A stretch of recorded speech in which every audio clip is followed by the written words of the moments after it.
सर्व ग्राहक बंधू भगिनींना खुशखबर, यंदाची दिवाळी खरेदी करायची असेल तर इतर कुठेही जाण्याची गरज नाही लागत। आपल्याला आणि वाजवी दरात देण्यासाठी आपले सर्व जगवासियांची प्रिय ग्राहकांची भव्य दिव्य वस्त्र सागर बाहुबली कलेक्शन जग संपूर्ण परिवाराच्या वस्त्र खरेदीसाठी सागर बाहुबली आयोजित करत आहे खास दीपावली ऑफर। खास नाविन्यपूर्ण व्हरायटी अर्थात महाभव्य प्रदर्शन आणि नव्या युगाची नवीन फॅशन दिनांक 1 ऑक्टोबर ते 31 नोव्हेंबर पर्यंत यंदाची दिवाळी वस्त्र खरेदी करण्यासाठी आताच भेट द्या। सागर बाहुबली कलेक्शन जग, शेगाव रोड, हनुमान नगर, जत तालुका जत, जिल्हा सांगली। संपर्क मोबाईल क्रमांक 72 76 51 26 55 86 98 46 16 55। बुद्धाने ज्या वेळेला त्यांचा सद्धर्माचा प्रसार केला, धर्माची त्यांनी नीव निर्माण केली, त्यावेळेला सर्व समाजातील सर्व पंथ संप्रदाय सर्व वर्ण व्यवस्था याला न मानताना भगवान बुद्धाने त्यांचा धर्म हा समतेवर आधारित निर्माण केला आणि म्हणून भगवंताच्या काळामध्ये सर्व भिक्षुकांना समान रूपाने भगवंताच्या संघामध्ये सामील झाले। हा समतेचा संदेश या जगामध्ये सर्वात अगोदर फक्त भगवान बुद्धांनी दिलेला आहे। याच्या अगोदर कोणीही हा संदेश दिलेला नाही। म्हणून भगवान बुद्धाचं जी सुरुवात आहे या समाजाला एकरूप बनवणे, त्यांच्यामध्ये सांघिकता निर्माण करणे, त्यांच्यामध्ये बंधुत्व निर्माण करणे, त्यांच्यामध्ये मैत्रीभाव निर्माण करणे, तर ही सुरुवात भगवान बुद्धाने सर्वप्रथम केलेली आहे। म्हणून सामाजिक क्रांती भगवान बुद्धाने सर्वप्रथम त्या काळामध्ये केलेली आहे। आता बाकीचं जे काही क्रांती आहे ही वैचारिक क्रांती आहे, धार्मिक क्रांती आहे, बौद्धिक क्रांती आहे, प्रज्ञायुक्त अशी ही क्रांती आहे। कोणती क्रांती आहे? जगातील जे काही धर्म आहेत, बौद्धिकतर धर्म, त्या बौद्धिकतर धर्माचा आधार देव, आत्मा, ईश्वर, परमेश्वर या गोष्टीवरती त्या धर्माचा केंद्रबिंदू हा आधारित आहे। तथागत समर्थ बुद्धाने बौद्धिक गुलाम बनवणाऱ्या ह्या ज्या कल्पना आहेत याच्यावरतीच भगवान बुद्धाने मुळात काय केला? आघात केला। म्हणून भगवान बुद्धाने जे काही त्या काळामध्ये ऋषी मुनी, जे काही साधू संत महंत, जे काही पंडित होते, हे सर्व आत्म्याला मानायचे, देवाला मानायचे, ईश्वराला मानायचे, परमेश्वराला मानायचे, परमात्म्याला मानायचे। त्यांनाही कधी याचा उलगडा झाला नाही आणि ज्याचा आपल्याला उलगडा झाला नाही, माहिती नाही, तेही त्यांनी अंधश्रद्धेनं, अंधविश्वासाने त्याही गोष्टीचा त्यांनी स्वीकार केला, त्याचा प्रसार केला आणि स्वतःला त्यासोबत बांधून घेतलं। पण भगवान बुद्ध त्यांनी सखोल या सर्व गोष्टीचा अभ्यास केला, चिंतन मनन केलं आणि या गोष्टीमध्ये सर्व ह्या गोष्टी खोल आहेत, सर्व गोष्टी ह्या निष्फळ आहेत, निरर्थक आहेत, हे ठामपणे या जगाला सर्वप्रथम बुद्धाने सांगितलं। तर बुद्धाने या ठिकाणी वैचारिक क्रांती केली, धार्मिक क्रांती केली, आध्यात्मिक क्रांती केली। हे जे समाजामध्ये जे लोक होते, हे आत्म्याला, परमात्म्याला, ईश्वर, परमेश्वर यांना जे मानतात, हे अंधश्रद्धेतून, अंधविश्वासातून, कर्मकांडातून मानतात। एक तर भयामुळे मानतात भय भीती यामुळे मानतात, किंवा लोभ आसक्ती लालच या गोष्टीमधून मानतात. थोडंसं चिंतन करण्याचा विषय आहे. स्वतःही चिंतन केलं पाहिजे या गोष्टीबद्दल. लोक आत्म्याला, परमात्म्याला, ईश्वर परमेश्वर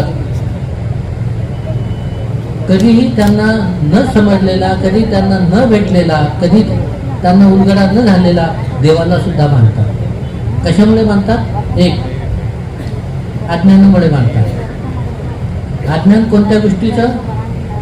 देवाला जर मानलं नाही, त्याच्यावरती विश्वास ठेवला नाही, तर आपल्याला जीवनाची खूप मोठी सजा होऊ शकते. आपल्यावरती आपत्ती, विपत्ती, संकट, धोके, विनाश होऊ शकतो. या भीतीमुळं ते ईश्वराला, परमेश्वराला मानतात, आत्म्याला मानतात, परमात्म्याला मानतात. कशामुळे? भीतीमुळं. जर आपण त्याला मानलं तर आपल्या जीवनाचं कल्याण होईल. तो संकटमोचक, विघ्नहर्ता, संकटहर्ता असं म्हणून त्याचा पूजा करतात. तर ही शुद्ध अंधश्रद्धा. या गोष्टीला माणूस म्हणून माणसाने स्वतःच्या बुद्धीचा स्वतंत्रपणे विचार केला पाहिजे, चिंतन मनन केलं पाहिजे. स्वतःची बुद्धी कुठेही गहाण टाकता कामा नये. तिला प्रज्वलित केलं पाहिजे, प्रज्ञेनं प्रज्वलित केलं पाहिजे आणि सत्य शोधलं पाहिजे. देवाला मानलं नाही, परमेश्वराला मानलं नाही तर तो आपल्यावरती कोपेल, आपल्याला आपला विनाश करेल. या भीतीमुळे देवाला मानतात.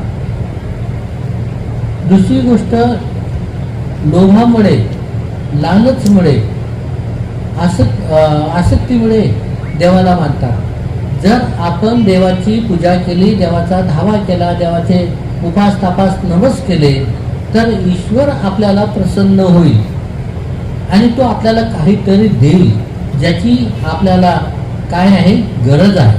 अशा गोष्टी तो देईल आपल्याला. या लोभामुळे, लालचीमुळे, या आसक्तीमुळे देवाला मानतात. काही लोक, त्यांना या गोष्टीचं तथ्य कळत नाही, पण बाकीचे लोक मानतात. बहुसंख्य लोक मानतात, बहुसंख्य लोक विचार करतात. त्यामुळे तेही त्यांच्या